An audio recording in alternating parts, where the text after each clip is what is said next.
প্রিয় সাংবাদিকবৃন্দ, আসসালামু আলাইকুম। যাত্রাবাড়ী আইডিয়াল স্কুল অ্যান্ড কলেজের পক্ষ থেকে আজকে সংবাদ সম্মেলনে আমি অত্র প্রতিষ্ঠানের ভারপ্রাপ্ত অধ্যক্ষ মরিয়ম বেগম আপনাদের স্বাগতম জানাচ্ছি। Jatrabari ideal school and college অত্র অঞ্চলে সর্বশ্রেষ্ঠ শিক্ষা প্রতিষ্ঠান হিসাবে প্রতিষ্ঠা কাল থেকে সুনামের সাথে পরিচালিত হয়ে আসছিল। বিগত আওয়ামী লীগ সরকার প্রতিষ্ঠিত হওয়ার পর 2011-12 শিক্ষাবর্ষ থেকে তৎকালীন গভর্নিং বডিও কিছু শিক্ষকদের অশিক্ষক সুলভ আচরণের কারণে শিক্ষা প্রতিষ্ঠানটিতে শিক্ষার্থীদের সংখ্যা কমতে থাকে। যখন শিক্ষার্থীর সংখ্যা বেশি ছিল তখন শিক্ষক কর্মচারীদের মাসিক বেতন ছিল 17 লক্ষ টাকা। বিধিবহির্ভূতভাবে অতিরিক্ত শিক্ষক নিয়োগের ফলে বর্তমানে শিক্ষক কর্মচারীদের বেতন বাবদ ব্যয় হয় 56,51,977 টাকা। বর্তমানে শিক্ষক কর্মচারী মিলিয়ে কর্মরত আছেন 169 জন। এর মধ্যে শিক্ষক কর্মরত আছেন 142 জন, কর্মচারী 27 জন। 142 জন শিক্ষকের মধ্যে মাত্র 35 জন শিক্ষক এমপিওভুক্ত এবং 27 জন কর্মচারীর মধ্যে মাত্র 5 জন কর্মচারী এমপিওভুক্ত আছেন, যার ফলে বাকি 129 জন শিক্ষক কর্মচারী বেতন ও অন্যান্য ভাতাদি অত্র শিক্ষা প্রতিষ্ঠানের নিজস্ব আয় হতে সম্পূর্ণ বহন করতে হয়। বর্তমানে শিক্ষা প্রতিষ্ঠানটিতে 2143 জন শিক্ষার্থী রয়েছে। 15% শিক্ষার্থী মুক্তি মওকুফের পর তাদের কাছ থেকে মাসিক একাডেমিক ফি বাবদ আদায় হয় 16,34,000 টাকা। অথচ বর্তমানে শিক্ষক কর্মচারীদের মাসিক বেতন বাবদ ব্যয় হয় 26,51,977 টাকা মাত্র। এর সাথে মাসিক বিদ্যুৎ বিল, ওয়াসার বিল, প্রিন্টিং বিল, internet bill, software bill, municipality tax, উৎস ও মূসক কর এবং জেনারেটরের জ্বালানি খরচ, মেরামত ও আনুষঙ্গিক জিনিসপত্র ক্রয় বাবদ প্রতি মাসে প্রায় 3 লক্ষ টাকার মতো খরচ হয়। সর্বমোট মাসিক ব্যয়ের পরিমাণ দাঁড়ায় 29,51,977 টাকা প্রায়। মাসিক সর্বমোট ঘাটতির পরিমাণ 13,17,977 টাকা। বাৎসরিক সর্বমোট ঘাটতির পরিমাণ দাঁড়ায় 1,97,35,724 টাকা প্রায়। বছরে এই বিপুল পরিমাণ ঘাটতির টাকা শিক্ষক কর্মচারীদের বেতন বকেয়া হওয়ার মূল কারণ। 2005 সালে ডিআইএ রিপোর্ট অনুযায়ী বর্তমানে প্রতিষ্ঠানটিতে শিক্ষার্থীর অনুপাত অনুযায়ী প্রায় দ্বিগুণ শিক্ষক কর্মচারী কর্মরত আছেন। প্যাটার্ন ও বিধি বহির্ভূতভাবে খেয়াল খুশি মতো 17 বছর যাবৎ শিক্ষক কর্মচারী নিয়োগের কারণে শিক্ষা প্রতিষ্ঠানটি আর্থিক সংকটে পড়েছে।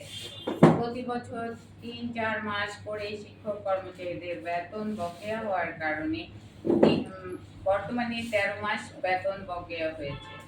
ঢাকায় এলিভেটেড এক্সপ্রেসওয়ে নির্মাণের ফলে অত্র প্রতিষ্ঠানে 3টি ভবন, স্কুল শাখার পশ্চিম ভবন, স্কুলের মার্কেট ভবন ও কলেজ ভবন, এর মধ্যে একটি ভবন সম্পূর্ণ ভেঙে ফেলা হয়, 2টি ভবন 1/3 ভেঙে ফেলা হয়, যার ক্ষতিপূরণ বাবদ সরকার সেতু ভবনের মাধ্যমে যাত্রাবাড়ী আইডিয়াল স্কুল অ্যান্ড কলেজকে 5,90,17,260 টাকা প্রদান করে।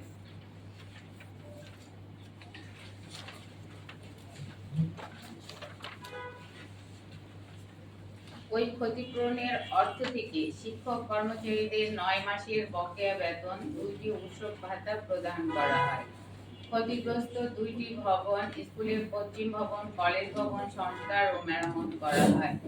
একজন সহকারী প্রধান শিক্ষক, একজন চতুর্থ শ্রেণীর কর্মচারীর 5 বছরের এরিয়া সহ বেতন ভাতাদি প্রদান করা হয়। সাবেক অধ্যক্ষ জনাব আবু ইউসুফের বকেয়া রেখে যাওয়া 9 লক্ষ টাকার পেন্টিং বিল পরিশোধ করা হয়। সাবেক ভারপ্রাপ্ত প্রধান শিক্ষক জনাব মনিরুজ্জামান হাওলাদারের বকেয়া রেখে যাওয়া 13 লক্ষ টাকার পেন্টিং বিল প্রদান করা হয়। একটি অত্যাধুনিক ডিজেল জেনারেটর ক্রয় করা হয়। একজন বিধি বহির্ভূতভাবে নিয়োগপ্রাপ্ত অতিরিক্ত শিক্ষক প্রাথমিক শাখা আরিফুন্নাহর শিক্ষক কর্মচারীদের বিভিন্ন সময় বেতনের কথা বলে নেওয়া স্বাক্ষরের শীট যুক্ত করে কোনো প্রকার তথ্য প্রমাণ ব্যতীত অসত্য অভিযোগ শিক্ষা সংশ্লিষ্ট বিভিন্ন দপ্তর এবং বিভিন্ন গণমাধ্যম কর্মীদের নিকট প্রদান করে শিক্ষা প্রতিষ্ঠানের ভাবমূর্তি ও সুনাম নষ্ট করেছেন।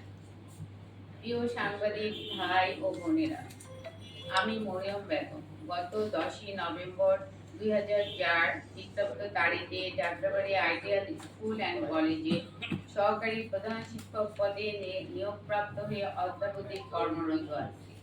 2008 খ্রিস্টাব্দ সালের জাতীয় নির্বাচনের পূর্বে সাবেক প্রধানমন্ত্রী বেগম খালেদা জিয়া যাত্রাবাড়ি চৌরাস্তায় নির্বাচনী প্রচারণায় আসলে আমি প্রচারণা অনুষ্ঠানে বক্তব্য রাখি, যার ফলে তৎকালীন প্রশাসন আমাকে বিএনপি ট্যাগ দিয়ে আমার উপর প্রশাসনিকভাবে অসহনীয় নির্যাতন ও নিপীড়ন করেছেন। পরবর্তীতে আওয়ামী লীগ ক্ষমতাসীন অবস্থায় 2009 খ্রিস্টাব্দে আমাকে বিধি বহির্ভূতভাবে অন্যায়ভাবে প্রতিষ্ঠান থেকে বের করে দেয়।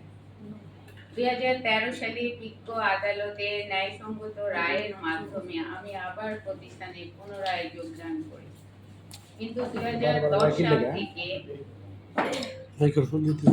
আমার এমপিভুক্তকরণের অগ্রাহ্য না করে 10 বছর আমাকে এমপিভুক্ত সহকারী প্রধান শিক্ষক হওয়া থেকে বঞ্চিত করেছেন। আমার নিয়োগের বৈধতা পেতে নিম্ন আদালতের দ্বারস্থ হই এবং 5 বছর মামলা পরিচালনা করে খরচ যোগাতে আমার স্বর্ণালংকার ভর্তির জমি বিক্রি করতে বাধ্য হয়েছি। 2017 সালে অত্র প্রতিষ্ঠানের জনাব আবুল ইউসুফ মহামান্য হাইকোর্টে চাকরিচ্যুত হলে জনাব মোহাম্মদ মনিরুজ্জামান হাওলাদার সাবেক আওয়ামী লীগের এমপি জনাব কাজী মনিরুল ইসলাম সাহেবের বোনজামাই হওয়ায় শিক্ষা সংশ্লিষ্ট দপ্তর সমূহকে ম্যানেজ করে বিধি বহির্ভূতভাবে সহকারী শিক্ষক থেকে ভারপ্রাপ্ত প্রধান শিক্ষকের দায়িত্ব চাপিয়ে নেয়। তারপরে তিনি একটি বিনা নির্বাচনে অবৈধ পকেট গভর্নিং বডি তার অনুগত লোকদের সদস্য বানিয়ে ঢাকা শিক্ষা বোর্ড হতে অনুমোদন করিয়ে নেয়। মন্ত্রণালয়ের নির্দেশে ঢাকা শিক্ষা বোর্ড প্রতিষ্ঠানের অবৈধ গভর্নিং বডি ও জনাব মনিরুজ্জামান হাওলাদারের নিয়োগ বাতিল করে। অতিরিক্ত জেলা প্রশাসক শিক্ষা ও আইসিটি ঢাকা 2020 সালের নভেম্বর মাসে আমাকে অধ্যক্ষ ভারপ্রাপ্তের দায়িত্ব প্রদান করেন। জনাব মনিরুজ্জামান হাওলাদার বোর্ডের আদেশের বিরুদ্ধে হাইকোর্টে একাধিক রিট করে হেরে যান। শিক্ষার বিভিন্ন দপ্তর থেকে জনাব মনিরুজ্জামান হাওলাদার প্রতিষ্ঠানের বিরুদ্ধে তদন্ত পাঠালে প্রত্যেকটি তদন্ত প্রতিবেদন তার বিপক্ষে চলে যায়। এখন তার পক্ষের কিছু আওয়ামী লীগ মনা শিক্ষক কিছু অভিভাবক দিয়ে বিদ্যালয়ের পরিবেশ অস্থিতিশীল করার জন্য সর্বোচ্চ চেষ্টা চালিয়ে যাচ্ছে। শিক্ষা মন্ত্রণালয়ের পরিদর্শন ও নিরীক্ষা অধিদপ্তর কর্তৃক তদন্ত রিপোর্ট অনুযায়ী যাদের চাকরি সমস্যাযুক্ত তারা এই বিষয়গুলো সহযোগিতা করছে। গত 19 আগস্ট 2024 খ্রিস্টাব্দ তারিখে জনাব মনিরুজ্জামান হাওলাদার ও তার অনুসারী কিছু শিক্ষক হোসেন আফরোজারা শিল্পী আরিফুন্নাহর হাসনা খানম আফরোজা বেগম ইতি মোহাম্মদ আলামিন মিয়া এবং স্থানীয় আবু নাসির ভুইয়া রেজাউল করিম আটলান্টিক ভবন কমল প্রমুখ ব্যক্তিদের কুপ্ররোচনা উৎসাহে প্রতিষ্ঠানের কিছু উচ্ছৃঙ্খল সাবেক শিক্ষার্থী ও বখাটে কিশোর গ্যাংয়ের সদস্যরা অত্র প্রতিষ্ঠানে একটি ভীতিকর নৈরাজ্যমূলক মব ভায়োলেন্স তৈরি করে প্রতিষ্ঠানটি দখলে নিয়ে যায়। আরিফুন্নাহার যিনি আলমারি ভেঙে প্রতিষ্ঠানের গুরুত্বপূর্ণ নথিপত্র নগদ টাকা ল্যাপটপ নিয়ে গেছে, যার ভিডিও ফুটেজ সংরক্ষিত আছে।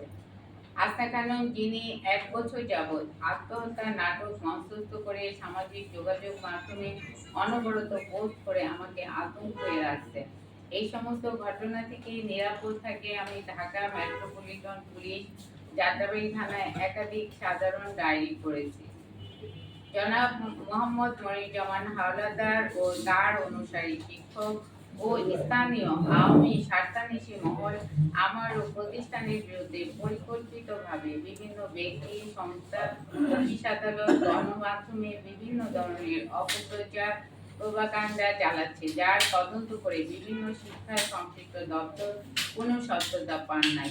তারপরে শিক্ষা মন্ত্রণালয়ের পরিদর্শন ও শিক্ষা অধিদপ্তরের তদন্ত শেষে জনাব মনিরুজ্জামান হাওলাদারের বিভিন্ন দুর্নীতি, অনিয়ম, শিক্ষাচারিতা ও ক্ষমতার অপব্যবহারের প্রমাণ পায়, যেখানে তিনি 12 জন শিক্ষককে জ্যেষ্ঠতা লঙ্ঘন করে এমপিভুক্ত করেছেন। তার সহকারী শিক্ষক হতে সহকারী প্রধান শিক্ষক পদে নিয়োগের সম্পূর্ণ প্রক্রিয়াটি সাজানো, ত্রুটিপূর্ণ এবং অবৈধ বলে উল্লেখ করা আছে।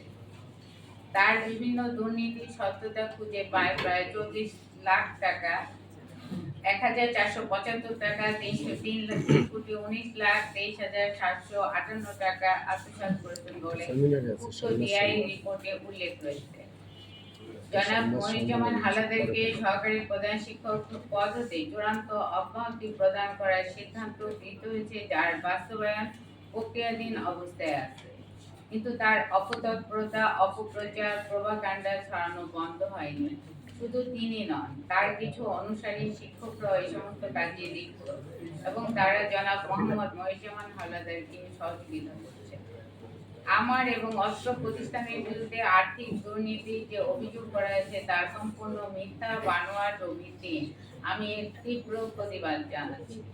শিক্ষক, শিক্ষার্থী ও অভিভাবক এবং গভর্নিং বডির ঐক্যবদ্ধ প্রচেষ্টা একটা শিক্ষা প্রতিষ্ঠান সাফল্য লাভ করে। অথচ অত্র শিক্ষা প্রতিষ্ঠানে গত 17 বছরে আওয়ামী লীগ মতাদর্শী গুটি কয়েক শিক্ষক মোহাম্মদ মনিরুজ্জামান হাওলাদারের নেতৃত্বে এলাকার চিহ্নিত সন্ত্রাসী মনিরুজ্জামানের আত্মীয় কাজী আতাউর রহমান লিটু, যিনি প্রতিষ্ঠানে এসে তার সহযোগিতায় শিক্ষককে পিটিয়েছে, যার ভিডিও ফুটেজ সংরক্ষিত আছে। অত্র শিক্ষা প্রতিষ্ঠানে শিক্ষার স্বাভাবিক পরিবেশ নষ্ট করার পাশাপাশি মিথ্যা তথ্য, সন্ত্রাস ছড়িয়ে শিক্ষা প্রতিষ্ঠানটিকে অস্থিতিশীল করার প্রচেষ্টা চালাচ্ছে। আওয়ামীপন্থী কুচক্রী মহলটি গত 17 বছর তিলে তিলে এই শিক্ষা প্রতিষ্ঠানটি ধ্বংসের দ্বারপ্রান্তে নিয়েও ক্ষান্ত হয়নি। বর্তমানে শিক্ষার্থী, শিক্ষক ও অভিভাবকদের উস্কানি দিয়ে যাচ্ছে। প্রিয় সাংবাদিক ভাইয়েরা, Jatrabari ideal school and college এলাকার একটি স্বনামধন্য শিক্ষা প্রতিষ্ঠান। প্রতিষ্ঠানটিতে বর্তমানে আওয়ামী স্বার্থান্বেষী মহলের অপপ্রচার ও মিথ্যা প্রোপাগান্ডার হাত থেকে রক্ষা করতে বস্তুনিষ্ঠ সংবাদ প্রচার করে প্রতিষ্ঠানটির হারিয়ে যাওয়া গৌরব পুনরুদ্ধার করার জন্য জাতির বিবেক হিসাবে আপনাদের সকল সাংবাদিক বন্ধুকে আমাদের সারথি হওয়ার জন্য বিনীত অনুরোধ জানাচ্ছি। উপস্থিত সকল সাংবাদিক বন্ধুদের প্রতি আন্তরিক ধন্যবাদ ও সালাম জানিয়ে আজকে সংবাদ সম্মেলন সমাপ্তি ঘোষণা করছি।